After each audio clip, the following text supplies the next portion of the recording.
ଚାନ୍ଦକୁ ଦେଖିଲେ ତମେ ଓଢ଼ଣା ଟାଣୁନ, ଆଇନା ଘରେ କେବେ ସଜେଇ ହଉନ, ମତେ ଦେଖି କାଇଁ ଏତେ ଲାଜ କରୁଛ ଓ ମାନିନୀ, ତମ କଥା ବୁଝି ହଉନି ମାନିନୀ, ତମ କଥା ବୁଝି ହଉନି। ସେଦିନର କଥା ସି ଷ୍ଟୁଡ଼ିଓରେ ଗୀତ ରେକର୍ଡିଂ ହେଉଥାଏ। ମୁଁ ତରତର ହିଁ ଆସି ପହଞ୍ଚିଲି। ମୋତେ ଦାଦା କହିଲେ ଏତେ ଡେରି କାହିଁ କଲୁ, ରେକର୍ଡିଂ ହେଉଛି ଏତେ ଡେରି କାହିଁ କଲୁ, ତୋତେ ଗୋଟେ ଫାର୍ଷ୍ଟ ଟାଇମ୍ ଚାନ୍ସ ଦେଇଛି। ଦାଦା ଟିକେ ରାଗନ୍ତି କିନ୍ତୁ ତା ଦେହରେ ଭଲ ପାଇବା ଥାଏ। ଫାର୍ଷ୍ଟ ଟାଇମ୍ ତୁ ଏତେ ଡେରି କାହିଁ, ମୁଁ କହିଲି ଦାଦା ମୁଁ ଟିକେ ଟେନସନ୍ ନେଇକିରି ଘରୁ ଆଇଲି ଆଉ। ନାଇଁ ଟେନସନ୍, ସଙ୍ଗୀତ କଳାକାର କେବେ ଟେନସନ୍ ନିଅନ୍ତିନି। ସାରା ଓଡ଼ିଶା ଦୁଃଖରେ ଏବେ ମାନେ ଅଭିଜିତ ମଜୁମଦାର ଭଳି ସଙ୍ଗୀତ ନିର୍ଦ୍ଦେଶକ, କଣ୍ଠଶିଳ୍ପୀ ଆଉ ଅଭିଜିତ ମଜୁମଦାର ଭଳି ମଣିଷଟିଏ ଆଉ ଦ୍ୱିତୀୟବାର କେବେ ଆଉ ହେବେନି। ଏତେ ସୁନ୍ଦର ମଣିଷ ସହିତ ଏତେ ସୁନ୍ଦର ସଙ୍ଗୀତ ତାଙ୍କର, ମଣିଷ କେବେ ଭୁଲି ପାରେନି। ଏତେ ମିଠାସ ଗୀତର ସୁରକାର ଆଉ ଜଣେ ଉଦାର ମଣିଷ, ବିଶାଳ ହୃଦୟ। ଆର୍ଟିଷ୍ଟ ମାନଙ୍କୁ ଦେଖୁ ଦେଖୁ ସେ ଯେତିକି ଆପଣାର କରିନିଅନ୍ତି ଆଉ କେହି ନାହାନ୍ତି ତାଙ୍କ ଭଳି। ଆଉ ଯେତିକ ସିଙ୍ଗର ପ୍ରାୟ ଇଣ୍ଡଷ୍ଟ୍ରିର ସିଙ୍ଗର ମାନେ ସମସ୍ତେ ଅଭିଜିତ ମଜୁମଦାରଙ୍କ ଗୀତରେ ମାର୍କେଟରେ ଥାଆନ୍ତି। ଆଉ ମାକ୍ସିମମ୍ ଗୀତ ବି ଅଭିଜିତ ମଜୁମଦାରଙ୍କର ହିଟ୍ ହେଇଯାଏ। ଏତେ ଷ୍ଟାଇଲରେ ସେ ସ୍ୱର କରିଥାନ୍ତି। ଇଏ ତ ଗୋଟେ କମର୍ସିଆଲ ଗୀତ, ବାକି ସିରିୟସ୍ ଗୀତକୁ ଏତେ ଦୁଃଖ ଦରଦି ନୋଟରେ ସେ ଗୀତ ତିଆରି କରନ୍ତି ଯେ କି ଦେଖୁ ଦେଖୁ ଲୋକମାନେ କାନ୍ଦି ପକାନ୍ତି। ଆଉ ପୂଜା ବଜାର ହଉ, ହଁ, ପୂଜା ବଜାରରେ ଅଭିଜିତ ମଜୁମଦାର ହେଉଛି ମାଷ୍ଟର। ମାନେ କଳେ ବଳେ କୌଶଳେ 2ଟି 4ଟି ଗୀତ ସେ ଦାଦା ଲଗେଇ ଦିଅନ୍ତି। ତେଣୁ ଆଜି ଭାରି ମୁଁ ଦୁଃଖିତ। ମୁଁ ଆଜି ଶୁଣିଲି, ମୁଁ ମୁମ୍ବାଇରେ ଥିଲି, ମୁଁ ଯାଇଥିଲି ଷ୍ଟେଜ ଶୋ କରିବା ପାଇଁ। ସେଇଠୁ ମୁଁ ଶୁଣିଲି ବୋଉ ମୋତେ ଫୋନ୍ କରି, ମୋ ବୋଉ ମୋତେ ଫୋନ୍ କରିଗଲା, ଚରଣ ଆସିଲୁଣୁ ମୁମ୍ବାଇରୁ? ମୁଁ କହିଲି ନାହିଁ। ନା ଅଭିଜିତ ଚାଲିଗଲା ଖବର ପାଇଲୁ? ମୁଁ ସାଙ୍ଗେ ସାଙ୍ଗେ ମୋବାଇଲ ଦେଖୁ ଦେଖୁ ଦାଦାର ଖବର ମିଳିଲା। ଆଉ ଭାରି ଦୁଃଖ ଲାଗିଲା। ଆଉ ସାମାନ୍ୟ ନିଜକୁ ଆଲୋଚନା ହଉଛି ଯେ ଅଭିଜିତ ମଜୁମଦାର ଯେତେବେଳେ ଗୀତ କରନ୍ତି ନିଜେ ନାଚି ନାଚିକା ତା ଭଳିଆ ବିନ୍ଦାସ ମ୍ୟୁଜିକ ଡିରେକ୍ଟର, ତା ଭଳିଆ ଏତେ ଚମତ୍କାର ସଙ୍ଗୀତ ନିର୍ଦ୍ଦେଶକ ଆଉ ଦ୍ୱିତୀୟବାର କେହି ଆସିବେନି। ଅନେକ ଗୀତ ତାଙ୍କର ହିଟ୍। ଆଉ ମୋର ମନେ ଅଛି, ମୁଁ ପ୍ରଥମେ ଯେତେବେଳେ କଟକ ଆସିଥାଏ, ପ୍ରଥମେ ଆଧୁନିକ ଗୀତ ମୁଁ ଅଭିଜିତ ଦାଦାଙ୍କ ଘରକୁ ଗଲି। ଆଉ ଭଏସ୍ ଶୁଣିଲି। ମୁଁ କହିଲି ଦାଦା, ମୁଁ ଜାଣିଛି ଯେ ଅଭିଜିତ ଦାଦା କାହାକୁ ଫେରାନ୍ତିନି, ସମସ୍ତଙ୍କୁ ଚାନ୍ସ ଦିଅନ୍ତି। ବା ଷ୍ଟ୍ରଗଲ୍ ନିଜେ କରିଛନ୍ତି ତ, ସେ ଅଭିଜିତ ଦାଦା ଜାଣନ୍ତି ପିଲାମାନେ ଷ୍ଟ୍ରଗଲ୍ କରୁଛନ୍ତି, ତାଙ୍କୁ ମୁଁ ମାର୍କେଟରେ ଷ୍ଟାଣ୍ଡ କରିବି, ଭଲ ଗୀତ ଦେବି। ଆଉ ମୋତେ ବି ସେ ଦେଇଥିଲେ ଗୋଟେ ଆଧୁନିକ ଗୀତ। ପୂର୍ବରୁ ମୁଁ ଲୋକାଲରେ ଗୋଟେ ଦିଟା ଗୀତ ଗାଇଥିଲି। ଆଉ କଟକ ଯେବେ ଆସିଲି ମୋତେ ଦେଇଥିଲେ ଫାଷ୍ଟ ଆଧୁନିକ ଗୀତ ଗୋଟେ, ଦେଇଥିଲେ ଗୋଟେ ଗୀତ। ତାପରେ ପ୍ରେମା ଭାଇଙ୍କର ଗୀତ ସବୁ ହିଟ୍, ସ୍ୱର୍ଗଦ୍ୱାର, ଅନ୍ଧଲୋଡି ଏସବୁ ହିଟ୍ ହେଲା।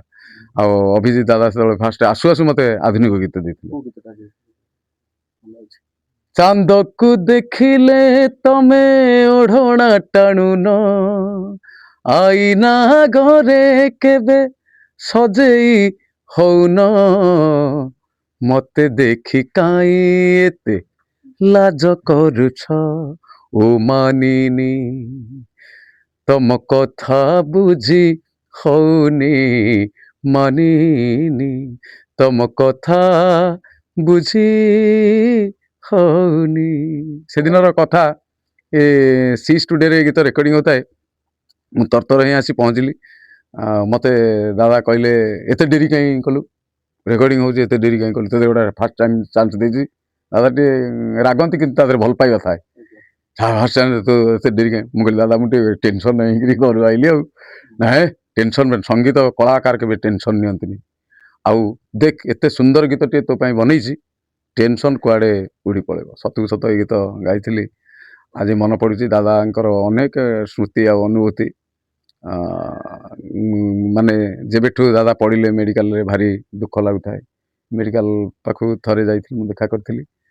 ଆଉ ଦାଦାଙ୍କର ଲାଷ୍ଟ ଫିଲ୍ମ ମୁଁ ଗାଇଥିଲି ଅନନ୍ତା ଅନନ୍ତା ଫିଲ୍ମରେ ସୁପର ଡୁପର ହିଟ୍ ଗୋଟେ ହେଲାନି। ଆଜ୍ଞା ଆହା ମୋ ଚନ୍ଦର ଟେରି ରସନା ଗରିଲୋ ରସନା ଗରି, ମାନେ କମର୍ସିଆଲ ଗୀତକୁ ଏମିତି ଚାତୁରା ତାର ସହିତ ସେ ସ୍ୱର କରନ୍ତି, ଆଜ୍ଞା ମାନେ ସେ କମର୍ସିଆଲ ଗୀତ ସାଙ୍ଗେ ସାଙ୍ଗେ ଧରିବ। ଆଉ ଦୁଃଖଦ ସିରିୟସ୍ ଗୀତକୁ ଏମିତି ସିରିୟସ୍ ନୋଟକୁ ଖୋଜି ଖୋଜି ଖୋଜି ଖୋଜି ସେ ଗୀତ ତିଆରି କରନ୍ତି। ଆଉ ସେ ସିରିୟସ୍ ଗୀତରେ ଲୋକ ଆଖିରୁ ଲୁହ ଝରାଇ ଦିଅନ୍ତି। ତେଣୁ ଷ୍ଟେଜରେ ସେ ଘଣ୍ଟା ଘଣ୍ଟା ଧରି ଏକୁଟିଆ ହଁ, ଭାରି ଏନର୍ଜେଟିକ୍ ସିଙ୍ଗର, ଆଉ ଭାରି ଥ୍ରୋ ଭଏସ୍, ପୁରା ଥ୍ରୋ ଭଏସ୍, ବହୁତ କଥା ତା ଭିତରେ। ଆଉ ଗୋଟେ କଳାକାର ହଉ, ଗୋଟେ ପ୍ରଫେସନାଲ ଲାଇଫରେ ଯୋଉମାନେ ଥାଆନ୍ତି ସେମାନଙ୍କର ଲାଇଫରେ ଅପ୍ ଆଣ୍ଡ ଡାଉନ୍ ଥାଏ। କିନ୍ତୁ ହ୍ୟୁମାନ ସାଗର ହଉ କିମ୍ବା ହୁଅନ୍ତୁ କିମ୍ବା ଅଭିଜିତ ଦାଦା ହୁଅନ୍ତୁ, ସେମାନେ ଆଉ ଡାଉନ୍ ହେଲେନି, ସେ ଟପ୍ ରେ ରହିଲା ଭିତରେ ହିଁ ଚାଲିଗଲେ। ସେମାନେ ତ ମାନେ ଅଲରାଉଣ୍ଡର, ସେମାନେ ତ ଟପ୍ ମୋଷ୍ଟରେ ଅଛନ୍ତି। ଆଉ ହାରିବେ କାହିଁ ସେମାନେ? ଜିତି ଜିତି ଜିତି ଜିତି ଜିତି ସେ ଚାଲିଗଲେ, ଅନେକ ବାର ଜିତି ଜିତି ଆମଠାରୁ ବିଦାୟ ନେବେ। ଆପଣ ମାନେ ଡରନ୍ତି ଦାଦାଙ୍କୁ? ବେଳେ ବେଳେ ବେଳେ ବେଳେ ରାଗନ୍ତି। ରାଗିବାରେ ସେ ମିଠା ଥାଏ, ମାନେ ରାଗିବାରେ ଅଧିକାରପଣ ଗୋଟେ ଥାଏ। ଆଉ ପୁଣି ସାଙ୍ଗେ ସାଙ୍ଗେ ମୁଡ୍ ଚେଞ୍ଜ କରିବା ପାଇଁ ଦାଦା ଟିକେ ଆମକୁ ଟେକି ଟେକି ଦିଅନ୍ତି। ତୋ ଭଳିଆ ସିଙ୍ଗର ନାହିଁ, ତୋ ଭଳିଆ କଣ୍ଠଶିଳ୍ପୀ ନାହିଁ, ତୁ ବଢିଆ ସିଙ୍ଗର। ତେଣୁ ଆମେ ପୁଣି ବାଘ ଭଳିଆ ଗୀତକୁ ଆଟାକ୍ କରିବୁ। କେବେ ମନେ ପଡିଛି ଯେ ଅଭିଜିତ ଦାଦା କୋଉଠି ତୋ ଉପରେ ରାଗିଛନ୍ତି ପୁଣି ଖୁସି କରେଇଛନ୍ତି? ନାଇଁ, ଆମେ ଦେଖିନୁ କେବେ ରାଗିବାର, ଦେଖିନୁ। ସେ ଗୋଟେ ଏମିତି ମଜା କରନ୍ତି ଆଉ ଭାରି କମେଡିଆନ ବି। ଅଭିଜିତ ଦାଦା ବି ଭାରି କମେଡିଆନ, ହସି ହସି ଟ୍ୟାକଲ କରନ୍ତି। ଆମେ ଦେଖିଛୁ ଅଭିଜିତ ଦାଦାଙ୍କର ମେଲୋଡି ନାଇଟ୍ ଶୋ ଗୋଟେ ଥାଏ। ଏବେ ସେ ମେଲୋଡି ନାଇଟ୍ ଶୋ ଆଉ ଶୁଣିବାକୁ ମିଳିବ? ଅଭିଜିତ ମଜୁମଦାର ଭଳିଆ ଯେ, ମାନେ ସେ ଯୋଉ ଭଳିଆ ପ୍ରୋଗ୍ରାମ କରନ୍ତି, ଏତେ ଲୋକ ଗ୍ୟାଦରିଂ ହୁଅନ୍ତି, ସେ ଭଳିଆ କାହିଁ ଆଉ ସେମିତି ଏତେ ଷ୍ଟାବିଲିଟି ଆଉ ଏନର୍ଜେଟିକ୍ ଭଏସ୍ ନାହିଁ। ଆଉ ଲୋକଙ୍କୁ କ୍ୟାପଚର କରିବା ତାର ହଉଛି ମୁଖ୍ୟ, ହଉଛି କେମିତି ଲୋକଙ୍କୁ ଏମିତି ମଜା ମଜା କଥା କହି ମାଇଣ୍ଡଟାକୁ କ୍ୟାପଚର କରିବେ, ସେଭଳି ସିଙ୍ଗର ଆଉ ଓଡ଼ିଶାକୁ ଆସିବେ। ଯାହା ବି ହେଲେ 2ଟି 4ଟି ଗୀତ ଯଦି ପୂଜା ବଜାରରେ ଅଭିଜିତ ଦାଦା ସ୍ୱର କରିଥାନ୍ତି, ତା ଦେହରୁ 2ଟି ଗୀତ ଧରିବ, 4ଟି 5ଟି କଲେ 2ଟି ଗୀତ ସିଓର ଧରିବ। ସେ କ'ଣ ଗୋଟା ଲେଖା ଲେଖି, ଆଉ ନିମଳ ଭାଇ ତାଙ୍କ କୁ ବଢିଆ ବାଗରେ ଲେଖିକିରି ଦିଅନ୍ତି। ଯୋଉ ଲେଖା ଗୁଡା ସାଧାରଣ ଓଡ଼ିଶା ଲୋକଙ୍କୁ ଛୁଇଁଥାଏ।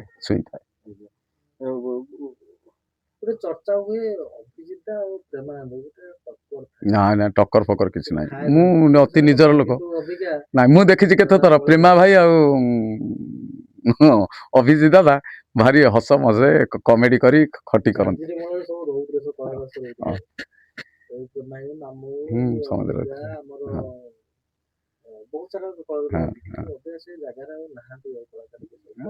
ଧୀରେ ଧୀରେ ସେମାନେ ସବୁ, ସେତେବେଳେ ଷ୍ଟ୍ରଗଲ ଟାଇମ ଥିଲା ତ। ଝାଞ୍ଜିରି ମଙ୍ଗଳା, ହଁ, ମୁଁ ସବୁବେଳେ ଯାଇ ଠିଆ। ମୁଁ ଖାନନଗରରେ ରହୁଥିଲି, ମୁଁ କିନ୍ତୁ ଝାଞ୍ଜିରି ମଙ୍ଗଳା ସେଠି ନଗଲେ ଆଉ ହବନି। ମାଙ୍କୁ ଝାଞ୍ଜିରି ମଙ୍ଗଳା ମାଙ୍କୁ, ହଁ, ମାଙ୍କୁ ମୁଣ୍ଡିଆ ମାରି, ଆଉ ସେଠି ରହିଲେ କ'ଣ କି ଗୀତ ଫୀତ ମିଳେ, କାହା ଆଖିରେ ପଡ଼ିଲେ, କୋଉ ମ୍ୟୁଜିକ୍ ଡିରେକ୍ଟର ଆଖିରେ ପଡ଼ିଲେ ଆମକୁ ଚାନ୍ସ ମିଳେ। ଇଏ ହଉଛି ଗୋଟେ କଥା। ଗୋଟେ ଦୁଃଖ ଲାଗୁଛି ଯେ ମାନେ ଏବେ ବି ବିଶ୍ୱାସ ହଉନି ଯେ ଅଭିଜିତ ଦାଦା ଆଉ ନାହାନ୍ତି। କମ୍ ଦିନ ଭିତରେ ହ୍ୟୁମାନ ସାଗର ଅଭିଜିତ ଦାଦା ଦି ଜଣ ହେଲେ ବିଶ୍ୱାସ ବି ହଉନି, ଆମର ବି ବିଶ୍ୱାସ ହଉନି। ଭାରି ଦୁଃଖ ତ ଲାଗୁଛି ଟିକେ ଆଉ। କିଛି ଲାଷ୍ଟ ଥର କଥା ହେଇଛନ୍ତି ଯେ ଆଗକୁ କିଛି ନେକ୍ସଟ ପ୍ରୋଗ୍ରାମ କରିଛନ୍ତି ଯେ ଅଭିଜିତ ଦାଦା କିଛି ଦେବେ ପ୍ଲାନ୍?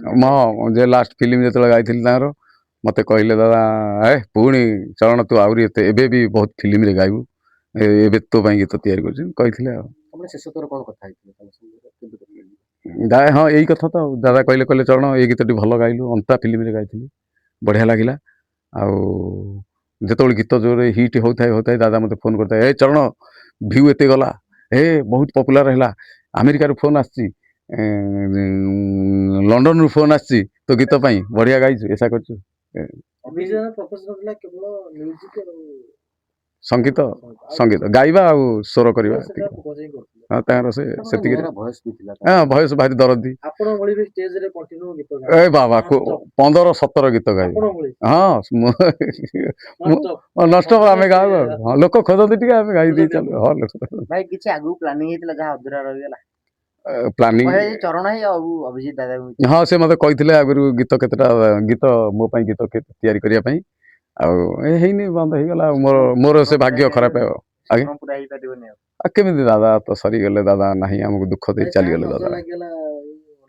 ସେମିତି କିଛି ନାହିଁ ଦାଦା, ସମୟ ବେଳେ ବେଳେ, ମୃତ୍ୟୁ କାହାକୁ କେତେବେଳେ ଗ୍ରାସ କରେ ମଣିଷ, ହଁ, ମୃତ୍ୟୁ କାହାକୁ କେତେବେଳେ ଗ୍ରାସ କରେ ମଣିଷ ଜାଣିପାରେ ନାହିଁ। ମଣିଷ କାଳର ଦାସ।